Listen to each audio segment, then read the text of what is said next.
All right. Welcome back.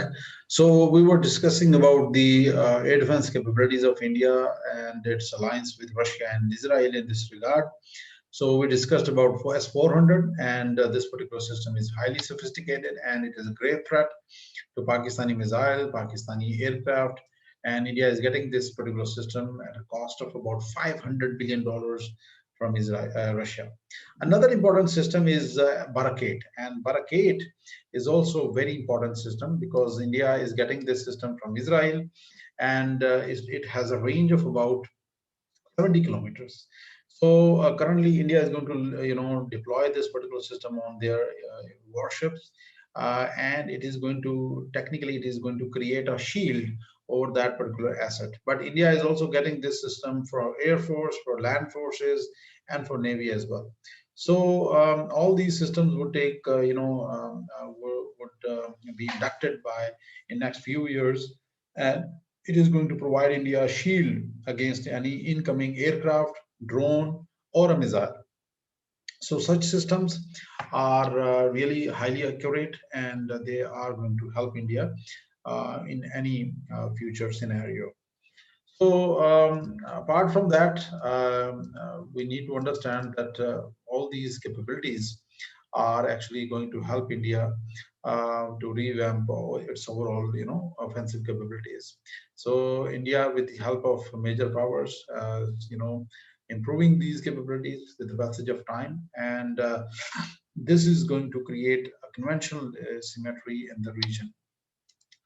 Apart from air defense, India is in line to improve its artillery. And previously they had Bofors guns, and those were outdated. And since 80s, they could not induct the new guns. But now, in modern time, they're coming up with multiple options. One of the option is this particular gun. It is ultralight howitzer artillery, and they are getting it from the United States of America. And this particular gun is quite good. Apart from that, they are developing indigenous capabilities with their own defense industry.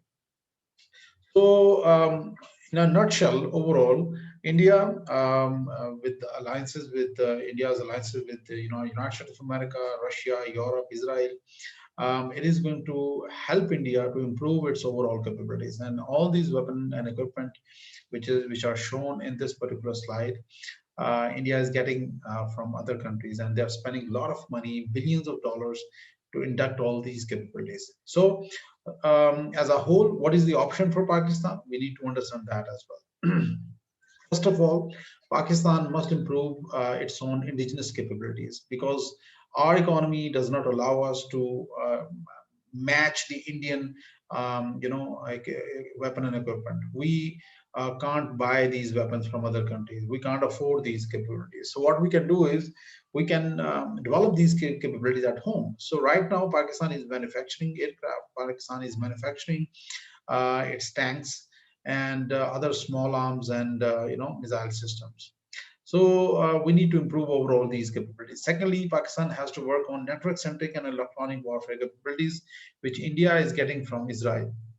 So in this regard, Pakistan can forge alliance with Russia and work on space satellites, spy satellites, so to revamp its overall capabilities. Pakistan is getting these capabilities from currently from China, like AWACS, which is also a very important thing, aircraft which provide surveillance and reconnaissance.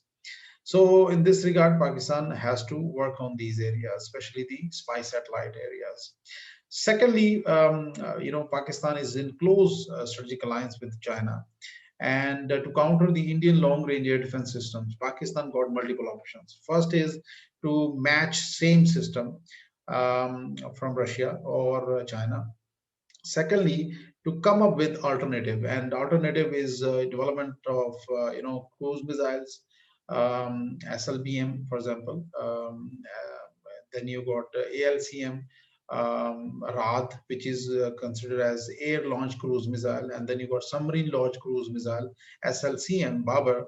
So these capabilities, these missiles, cruise missile, actually evade radars. So you can invest on that as well. Thirdly, Pakistan can develop more and more capabilities, more and more weapons, more and more missiles, with greater efficiency and precision. And fourthly, Pakistan is also actually developing MIRVs, which is called multiple independent re-entry vehicle, and this particular missile can take multiple warheads at multiple locations. So such type of capabilities can easily await the country enemies superior air defense systems. Pakistan must also work on its night vision capabilities. All Pakistan is working on it. Pakistan's 80% tanks are equipped with the night vision capabilities, and Pakistan Army is also well equipped with all these capabilities. So we are already in a better condition than the Indians.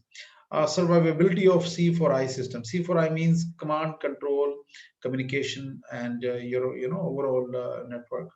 So what you can do is Pakistan can work on multiple options. First is coming up with nuclear submarine, which can provide Pakistan with second strike capability. Secondly, Pakistan can also develop more deep underground tunnels. And according to one of the report, Pakistan already got deep underground tunnels, and just to protect its nuclear assets and its command and control.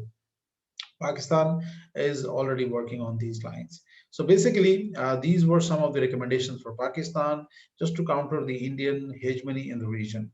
So this is all from my side, dear students. If you got any question, you can ask now. House is open for questions.